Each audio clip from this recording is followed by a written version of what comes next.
तो बच्चों आज का जो क्लास है उसका जो बिगिनिंग का टॉपिक रहेगा, टॉपिक बेसिकली रहेगा रिलेशन बिटवीन मोलर कंडक्टिविटी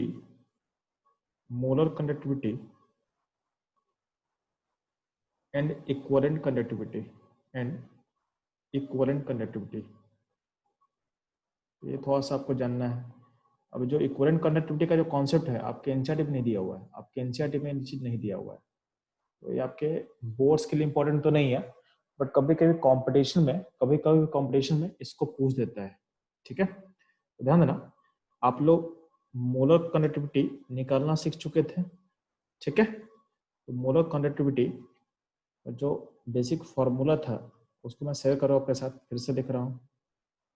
तो हम लोग क्या करते थे, मोलर कंडक्टिविटी इक्वल टू क्या लिखते थे, इसका मदर फॉर्मूला क्या था, के बाई सी कर देना है। ठीक है, जिस यूनिट में के डालोगे और उसी यूनिट में तुम सी डालोगे तो तुम्हारा लेमडा भी उसी यूनिट में आ जाएगा। जैसे के डालेंगे अगर एसआई का और सी डालेंगे एसआई का, सी मतलब एसआई मतलब क्या होता है, एसआई मतलब होता है मोल पर मीटर क्यूब। ठीक है, तो आपका लेमडा आ जाएगा किसमें, आपका लेमडा आ जाएगा यानी मोलर कंडक्टिविटी आ जाएगा एसआई में। ठीक है, अब जो सी होता है, सी जनरली क्या होता है, सी दिया रहता है मोलरिटी के फॉर्म में, तो उसके लिए हम लोग क्या निकालना सीखे थे। ठीक है, उसके लिए बोलते क्या कर देना आपको, के बाई थाउजेंड सी कर देना, और यहाँ पे जो सी होगा, सी होगा मोलारिटी, क्या होगा, सी होगा मोलारिटी, और के होगा एसआई में, के होगा एसआई यूनिट्स में। ठीक है, कभी कभी बोलते थे कि अगर सीजीएस में फाइंड करना है, अगर लेमडा को सीजीएस में फाइंड करना है, उसके लिए तरीका क्या था, लेमडा को सीजीएस में अगर फाइंड करना है, लेमडा एम को, तो उसके लिए क्या था चलो, तो आपको के बाई सी कर देंगे। यहाँ पे के होगा सीजीएस का, और जो सी होगा कॉन्सेंट्रेशन होगा, ये को होना चाहिए, ये होना चाहिए मोल पर सेंटीमीटर क्यूब, यानी कॉन्सेंट्रेशन भी होना चाहिए किसमें, तो कॉन्सेंट्रेशन होना चाहिए। सर आपका वॉइस ब्रेक हो रहा है। एक सेकेंड। तो अगर बात करें कि मोलर कंडक्टिविटी सीजीएस में होगा, तो फिर हम क्या बता चुके हैं कि के बाई सी कर देंगे, के को लेंगे सीजीएस में और सी को लेंगे सीजीएस में। सी बी सीजीएस में क्या होता है, तो होता है मोल पर सेंटीमीटर क्यूब। अब अगर आपके पास मोलरिटी दिया रहेगा, तो उसके लिए फॉर्मूला क्या होता है, 1000 के बाई सी कर देंगे। यहाँ पे सी क्या हो जाएगा, यहाँ पे सी हो जाएगा मोलारिटी, यहाँ पे सी क्या हो जाएगा, मोलारिटी। ठीक है, तो ये था आपका लेमडा सीजीएस में और लेमडा एसआई में, तो ये आपको आता है, ये आपको निकालना सिखा चुके हैं। ठीक है, बात करते हैं इक्विवेलेंट कनेक्टिविटी का। तो ध्यान देना, लेमडा इक्विवेलेंट के लिए सब कुछ सेम रहेगा। तो इसमें अगर बात करते हैं लेमडा इक्विवेलेंट का फॉर्मूला क्या हो जाएगा, तो ये हो जाएगा 1000 के बाई सी। ठीक है, यहाँ पे जो सी होगा, ये सी हो जाएगा क्या बच्चा, हो जाएगा नॉर्मलिटी हो जाएगा, नॉर्मलिटी, यहाँ ए सी क्या हो जाएगा, नॉर्मलिटी हो जाएगा। ठीक है, तो यहाँ पे जो कॉन्सेंट्रेशन लिंक पुट करेंगे नॉर्मलिटी में, तो आपका ये हो जाएगा इक्विवेलेंट कनेक्टिविटी।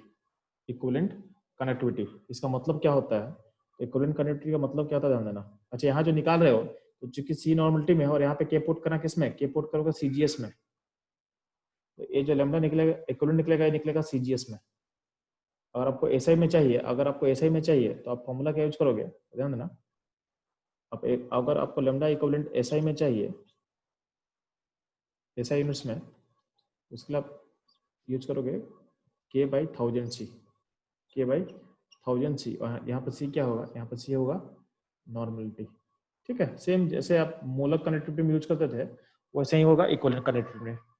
ठीक है, और यहाँ पे के लोगे आप एसआई में, तो उसके बेसिस पे आपका लेमडा इक्विवेलेंट यानी मोल इक्विवेलेंट कनेक्टिविटी आ जाएगा आपका एसआई यूनिट्स में। अब आपको ध्यान देना, अब हमको क्या पता करना है, तो हमको दोनों के बीच में रिलेशन पता करना है।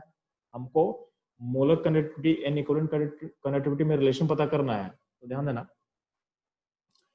क्या होता है कि आपको पता होना चाहिए नॉर्मलिटी का मतलब क्या होता है। तो नॉर्मलिटी का मतलब ध्यान देना, नॉर्मलिटी का मतलब क्या होता है, equivalence by volume in litre. अब इक्विवेलेंस क्या होता है, इक्विवेलेंस होता है weight by equivalent weight by volume in litre.